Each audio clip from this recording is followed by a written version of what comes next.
Right, so thank you very much indeed. Here we are again, ladies and gentlemen, Magnus Nielsen, Lord Londonstone, and today what I am doing is starting this video from Lambeth Bridge. And I'll show you Lambeth Bridge at the moment.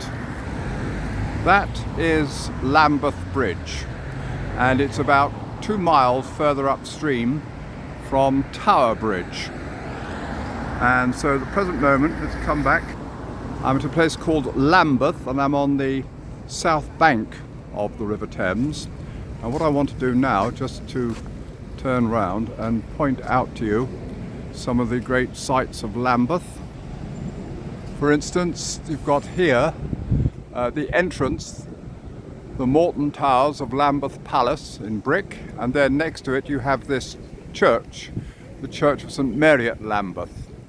Lambeth was once a little village, which, like all the little villages in London, were once subsumed into this huge conurbation we now call Greater London.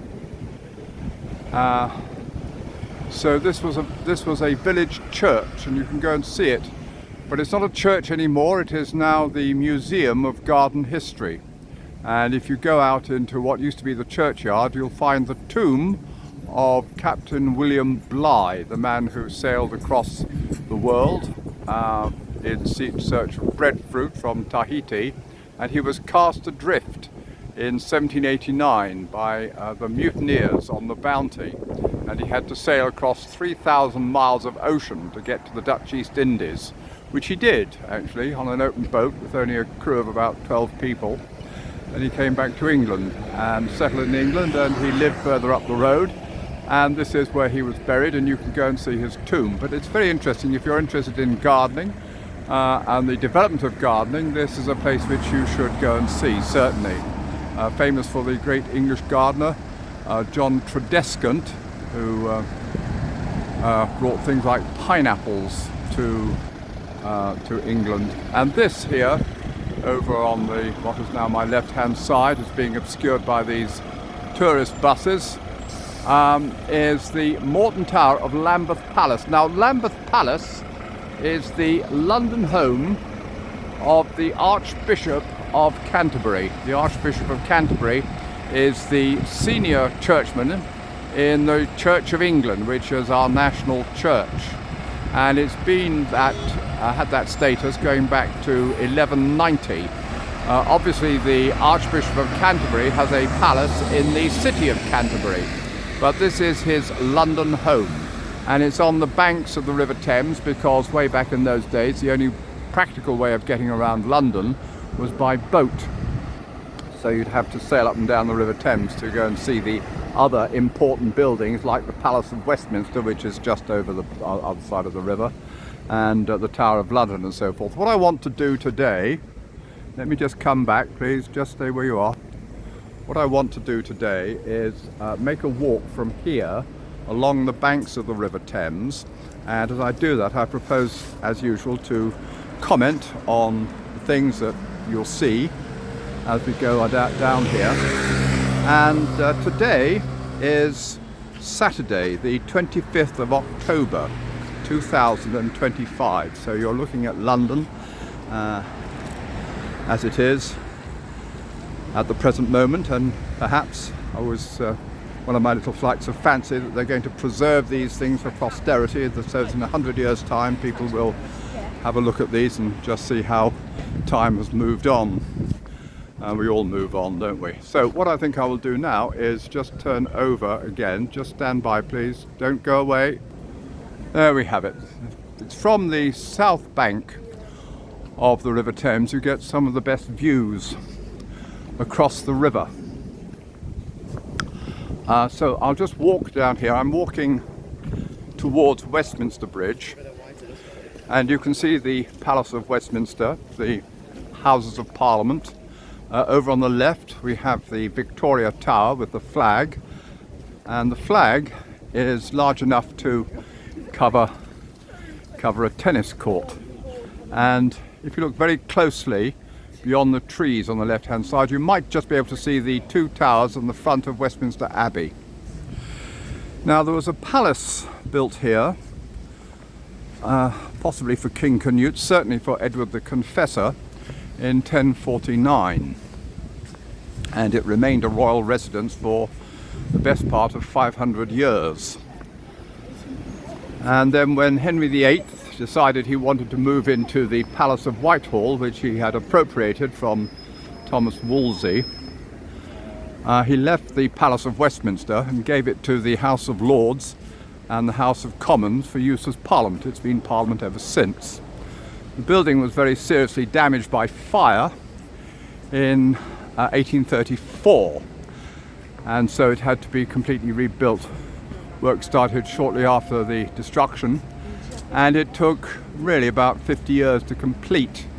The overall design is the work of the architect Sir Charles Barry, but the intricate decorative detail is the work of the architect Augustus Pugin, who popularized the Victorian style of architecture, not only for Britain but also for other parts of the world as well, the English-speaking world.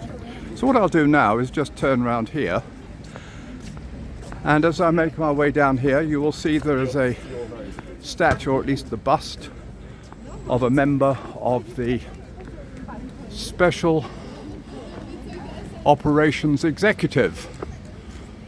There we go. These were dedicated men and women, as secretly formed for the purpose of recruiting agents, men and women of many national ties, who would volunteer to continue the fight for freedom by performing acts of sabotage in countries occupied by the enemy, that means the Nazis, during the Second World War. This monument is in their honor. Of all the courageous SOE agents, those who did survive and those who did not survive their perilous missions, their services were beyond the call of duty in the pages of history. Their names are carved with pride. And this is a lady whose name, I think she was Jenny Szabo. She married a Pole. I think her mother was Polish, her father English. I think that's the story. I'll have to go back and check that. I could be wrong, but I think that is the circumstance. Her mother was, I think, mother was Polish, and she married a man who was Polish-French, and they were basically fighting the Nazis in the Second World War. So they went behind the enemy lines and committed these acts of sabotage, and for that their names are carved with pride. There's a film about that which you can see on YouTube if you are really interested. Was she a terrorist? No, I don't think we can really call her a terrorist because the action she took was really confined to military personnel. If she'd been a terrorist, she would have been committing acts of sabotage and planting bombs all over the place that would terrorize ordinary civilians. That's what you would call a terrorist. So she's not strictly speaking a terrorist. She is a saboteur, or a saboteuse, I suppose, if you speak French. Okay. Now, we're walking along the south bank of the River Thames, coming away from Lambeth, and just to help us, we will have a look at the map, see where we're going and what we're doing.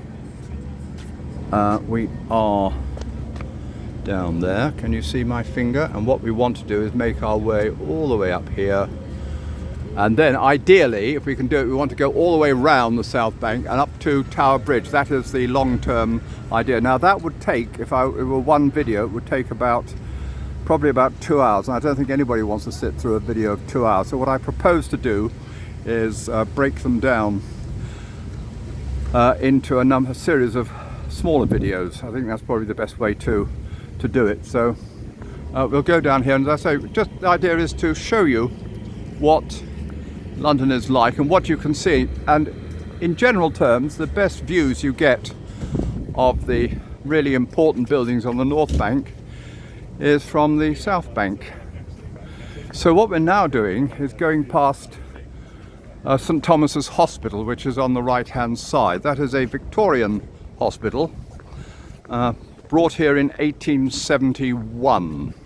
The original St Thomas's Hospital was in a place called Southwark, and we'll go and see Southwark a bit later on.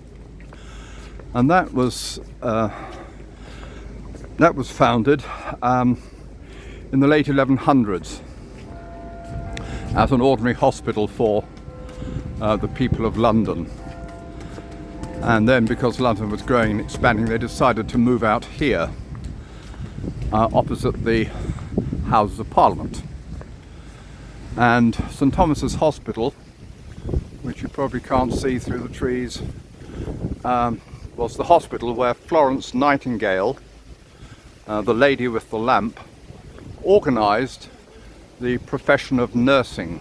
So it was all done from here, and she was the lady who set the standards for the nursing profession, created nursing as a profession throughout the world. So that's why Florence Nightingale is remembered, and why this hospital is so important. Now, also down here you'll see this wall with these hearts. Now, this is the National COVID Memorial Wall. The hearts on this wall are in memory of our fellow citizens who have died since March 2020 with COVID-19 on their death certificates. Every heart represents a person who was loved. The wall belongs to us all, and we all have to share it. So this is rather depressing, isn't it? But when you see it like this, just how many people died from that terrible pandemic, carrying off so many lives, and it just goes on and on and on all the way down to the end. So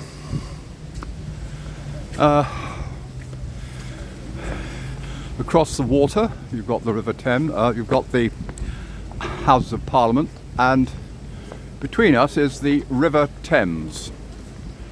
Right, the River Thames is the second longest river in Britain. It's 215 miles long. It rises in the Cotswold Hills, which are to the west of London, and it flows past Oxford, and then it flows past Reading, and then it comes past Windsor before it comes down to London. Then it empties out into the sea about 40 miles to the east of Tower Bridge. It's a tidal river, so the tides come up the Thames twice a day. So we have a high tide and we have a low tide, and that is the situation for the next 12 miles all the way to a place called Teddington.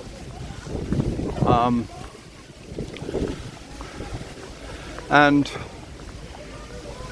you can actually, it's very nice, you can take boat rides on the River Thames that will take you sort of either upriver to places like Hampton Court or Kew Gardens, or you can go downriver to Greenwich.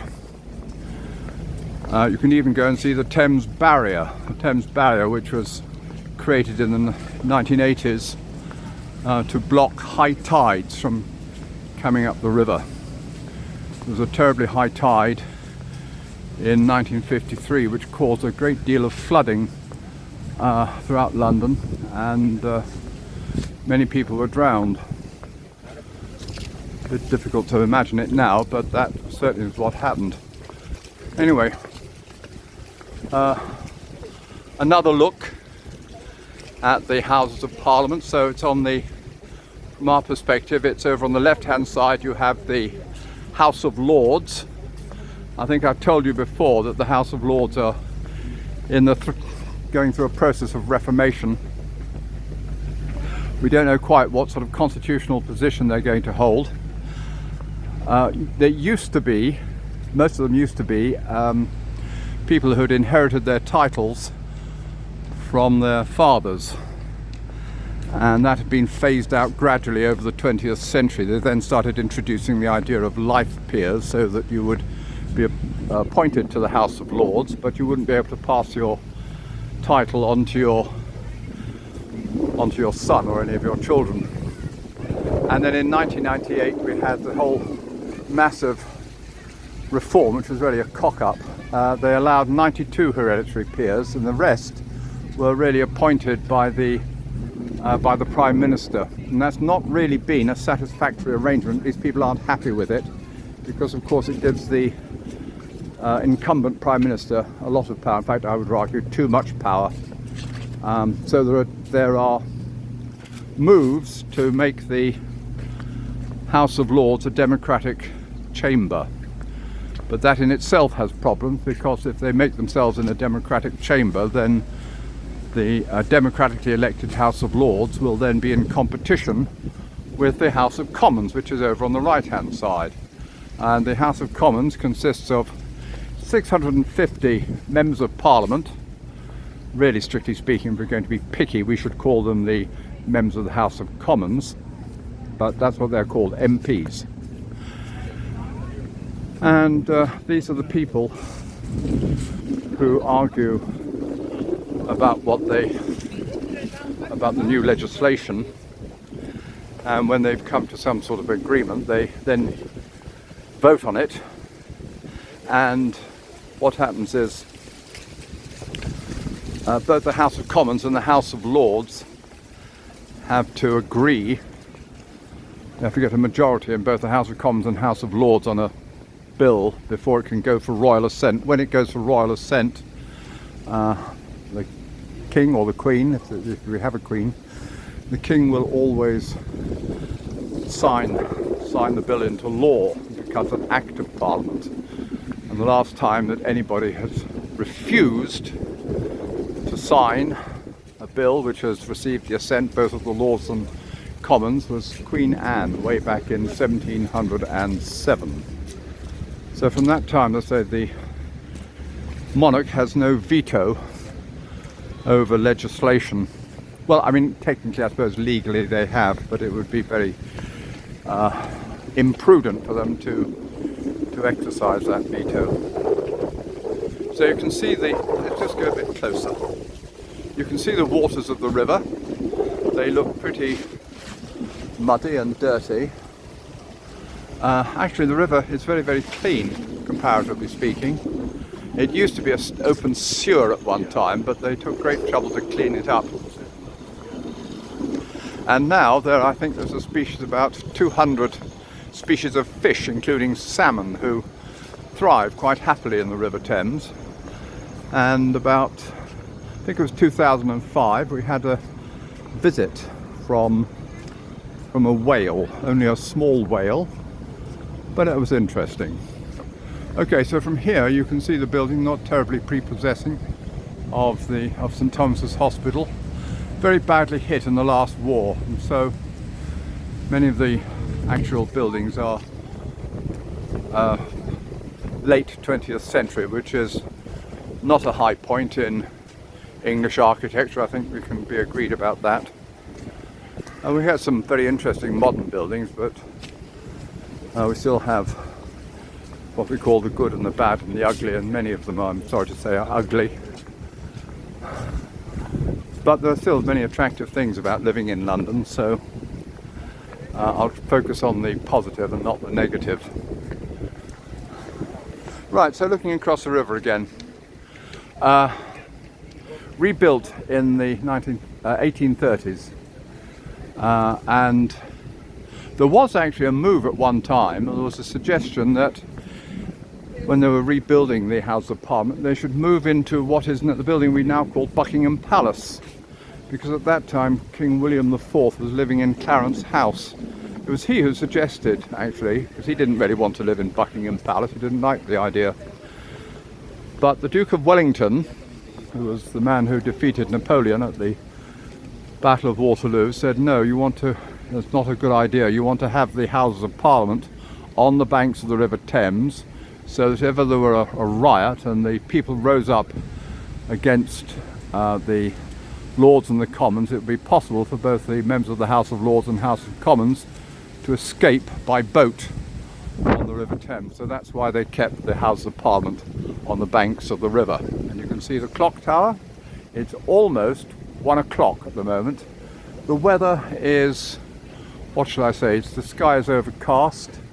I can see a patch of blue in the distance.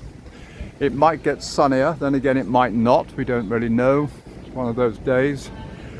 It's cool. It's not cold, it's cool. I'm wearing a coat at the moment, but it might get It might start to rain. I don't want to walk around in the rain, and if it starts raining I shall just call this video to a halt. So, hello. Looks as if I'm being videoed. Right, so what we're now doing is approaching Westminster Bridge. The first Westminster Bridge was built in 1750. This one dates from 1864. And it was from the first Westminster Bridge in 1802 that the poet William Wordsworth wrote the famous lines, "Earth hath not anything to show more fair, dull would he be of soul, who could pass by a sight so touching in its majesty." Well, I say that was a long time ago, but these were he wrote the lines for composed upon Westminster Bridge. Before they built Westminster Bridge, there were hardly any bridges. There was only London Bridge, and if you wanted to cross the River Thames, you had to cross by way of a lighterman or a waterman who would row you on a boat. The next bridge was all the way down towards Richmond, which was not very convenient. But anyway, they had to start building bridges across the River Thames because London was expanding, and so that's why they built them. So here, what we're now going to do, I think, just move a little bit further forward. I think for the ladies and gentlemen, 20 minutes, more than 20 minutes, I think this is quite enough. And what I'm going to do is start again on the other side.